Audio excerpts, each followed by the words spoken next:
presented by RDS Music.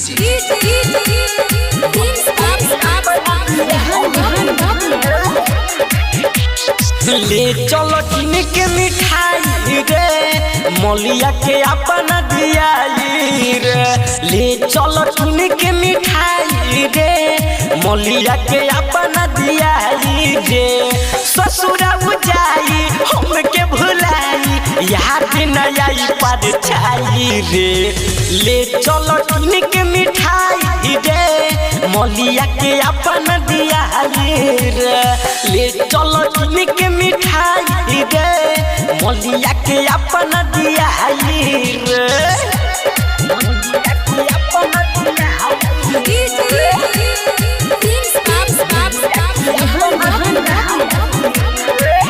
आज जो हट जाई हमके भुलाई ससुरा में जहिबे तो निंदियो न आई। ससुरा में जहिबे तो निंदियो न आई। आज जो हट जाई हमके भुलाई ससुरा में जहिबे तो निंदियो न आई। जो हट जाई हमके भुलाई ससुरा में जहिबे तो निंदियो न आई। ले चलो किन के मिठाई रे मौलिया के अपना दियाई रे। ले चलो किन के मिठाई रे मौलिया के अपना दियाई रे। ले चलो किन के मिठाई रे मौलिया के अपना दियाई रे। Mixed by LP Yadav.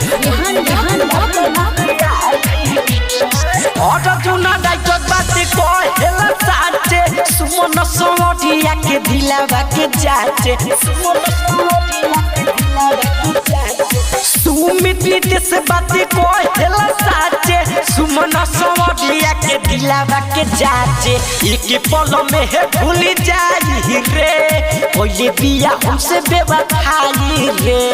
ले चलो किन के मिठाई रे मौलिया के अपना दियाई रे। ले चलो किन के मिठाई रे मौलिया के अपना दियाई रे।